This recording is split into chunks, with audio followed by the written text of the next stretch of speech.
Hello बच्चों, कैसे हो? Welcome to KMC Kaushik math classes.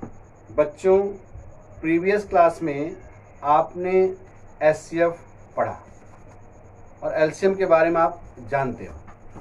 आज हम पढ़ेंगे कि √2, √3, √5 किस तरह से इरेशनल होते हैं और ये कैसे प्रूफ होगा। बच्चों, आपको पता है कि √2, √3, √5 इनमें से एक क्वेश्चन आपके CBSE बोर्ड में 10th क्लास में जरूर आता है। तो बच्चों, देर ना करते हुए हम बढ़ते हैं √5 की तरफ। √5 हम कराएंगे तो √2, √3 आपके बुक में दिया गया है, हम √5 कराएंगे। देखो, क्वेश्चन है शो दैट √5 इज इरेशनल। बच्चों, इसे हम इरेशनल प्रूव करेंगे। कैसे करेंगे? देखो, solution. Suppose √5 is rational, therefore √5 is equal to P upon Q, where P and Q are co-prime and Q not equal to 0। हमने Q not equal to 0 क्यों लिखा? अब पता है, rational number P upon Q के form में होता है जिसमें Q कभी 0 नहीं होना चाहिए। इसीलिए हमने जो है Q is not equal to 0 लिखा, और आप लोग इसे जरूर लिखना, ठीक है? ओके। अब क्या करेंगे हम? Squaring both side. Squaring both side. बेटा, हम जब स्क्वायर करेंगे √5 का स्क्वायर हो जाएगा P अपान Q का होल स्क्वायर। ये मिला आपको 5 is equal to P square upon Q square, या 5Q square is equal to हो जाएगा P स्क्वायर। Equation number 1। अब देखो बेटा, अगर 5Q स्क्वायर P स्क्वायर का है, जरा देख लो ध्यान से। सिंस Q स्क्वायर हो जाएगा P स्क्वायर अपान 5। अगर आप जो है 5Q स्क्वायर P स्क्वायर का है तो Q square P square upon 5 हुआ या नहीं हुआ? हुआ। इसका मतलब क्या हो बेटा, ये 5 जो है P स्क्वायर को भी डिवाइड करेगा। अगर P स्क्वायर को डिवाइड किया बेटा तो P को भी डिवाइड करेगा। कैसे? अगर 2 4 को डिवाइड कर रहा है तो 2 को भी डिवाइड करेगा। ओके, तो लिखो देयरफॉर, आप लिख लो यहां पर, therefore 5 divides P square and P। Therefore 5 divides P square and P। Equation number 1 हमने मान लिया। आगे देखो, आगे क्या है बेटा, late P is equal to 5C। let P is equal to 5C, where C is an integer। C is an integer। अब लिखो putting value of P in equation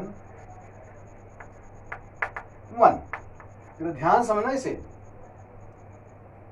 तो बेटा 5Q square is equal to P square है, 5Q square हो जाएगा बेटा 5C को whole square. अब आप देखो,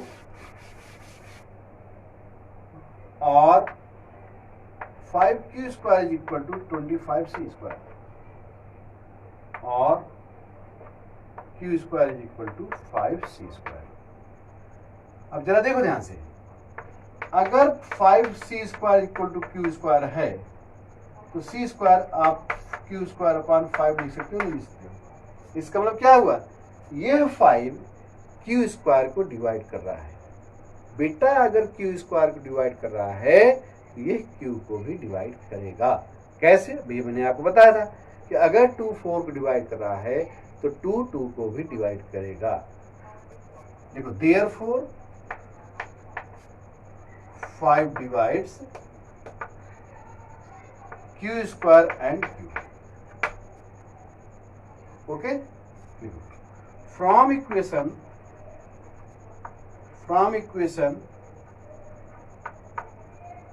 1 and 2,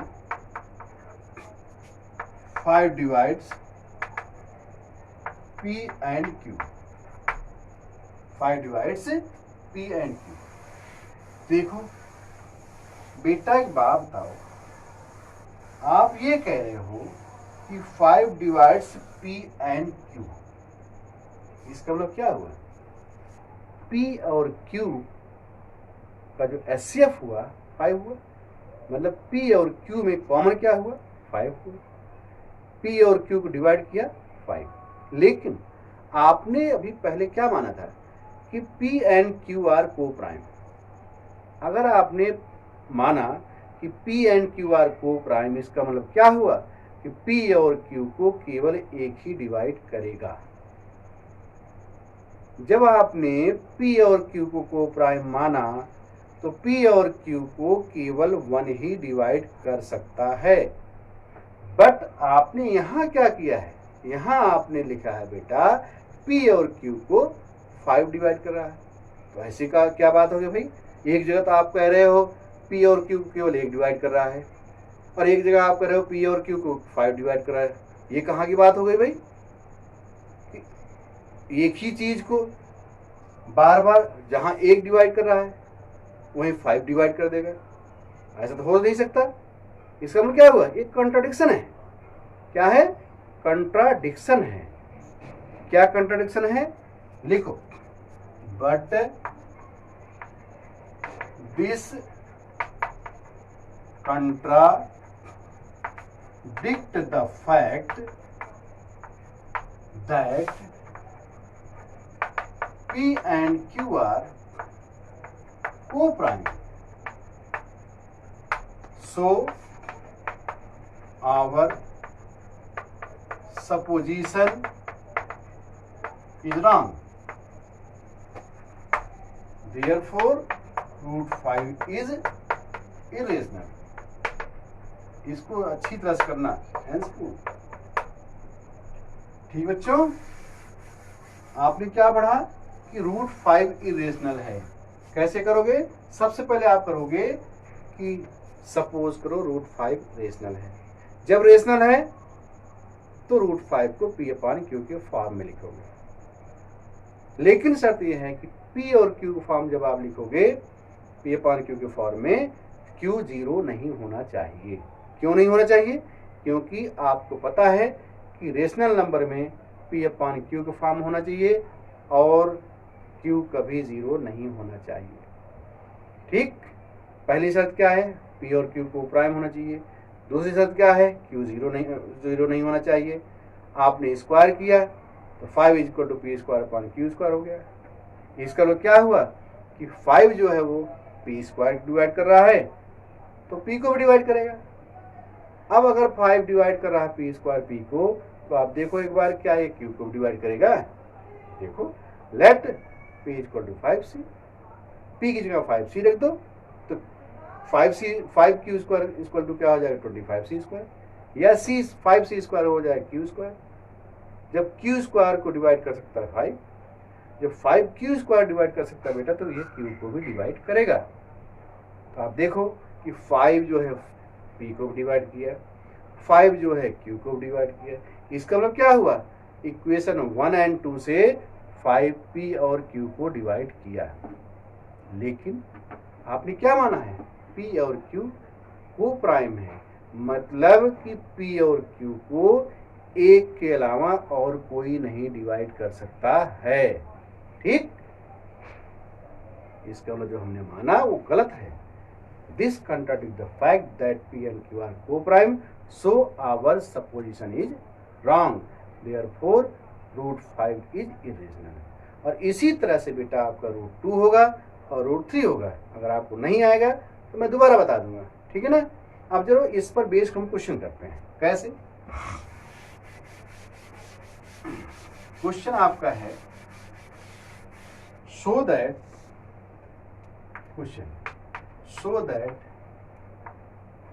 2 + √5 √3 मान लो, √3 इज इरेशनल। बेटा क्वेश्चन बहुत अच्छे हैं।